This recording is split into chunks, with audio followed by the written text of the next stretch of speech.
అందరికీ నమస్కారం. Boom AI YouTube channel కు స్వాగతం. ఈ రోజు మనం కొద్ది రోజులుగా సామాజిక మాధ్యమాల్లో ప్రజలను బాగా ఆందోళనకు గురిచేస్తున్నటువంటి అంశం హెచ్ఎంపీ వైరస్. అసలు హెచ్ఎంపీ వైరస్ అంటే ఏమిటి? ఇది ఏ విధంగా వ్యాప్తి చెందుతుంది? ఇది మానవులను ఎలా ప్రభావితం చేస్తుంది? తీసుకోవాల్సినటువంటి చర్యల గురించి ఏఐని మనం అడిగినప్పుడు ఏఐ ఏ విధంగా వివరిస్తుందో ఈ రోజు మన భూమ్ ఏఐ యూట్యూబ్ ఛానల్లో తెలుసుకుందాం. హెచ్ఎంపీ వైరస్ అంటే ఏమిటి?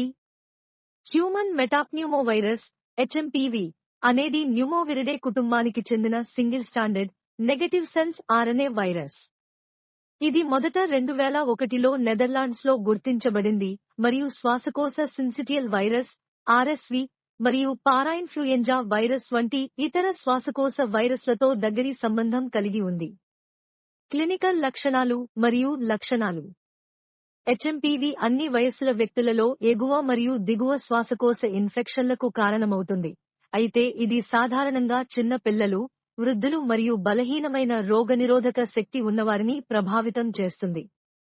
సాధారణ లక్షణాలు: జ్వరం, దగ్గు, నాసికా రద్దీ, కారే ముక్కు, గొంతు నొప్పి, శ్వాస తీసుకోవడంలో ఇబ్బంది లేదా శ్వాస ఆడకపోవడం.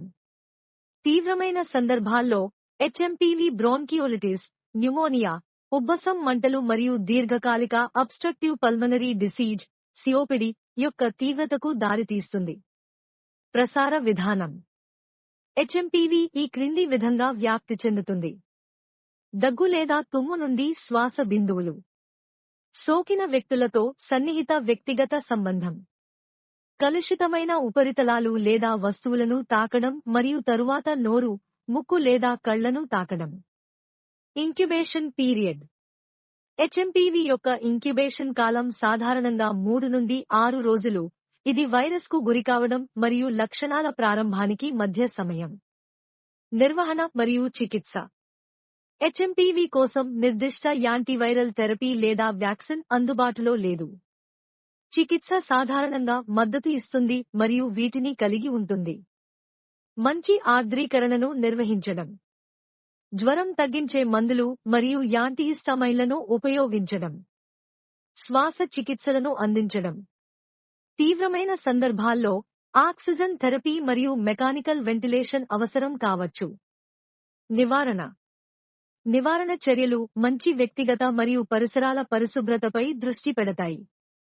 తరచుగా చేతులు కడుక్కోవడం. సోకిన వ్యక్తులతో సన్నిహిత సంబంధాన్ని నివారించడం. కలుషితమైన ఉపరితలాలను శుభ్రపరచడం మరియు క్రిమిసంహారకం చేయడం. రోగనిరోధక శక్తి మరియు రీఇన్ఫెక్షన్.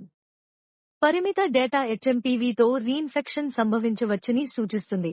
అయినప్పటికీ తదుపరి అంటువ్యాధులు సాధారణంగా తేలికపాటివి. చాలా మంది పిల్లలు జీవితంలో ప్రారంభంలో హెచ్ఎంపీవి బారిన పడతారు మరియు వయోజన అంటువ్యాధులు తరచుగా తిరిగి ఇన్ఫెక్షన్లను సూచిస్తాయి.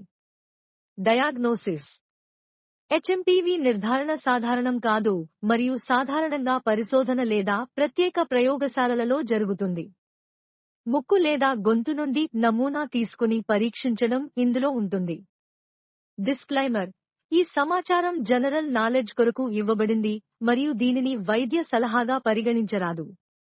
వ్యక్తిగతీకరించిన వైద్య సలహా కోసం దయచేసి ఆరోగ్య నిపుణులను సంప్రదించండి. చూసినందుకు ధన్యవాదాలు.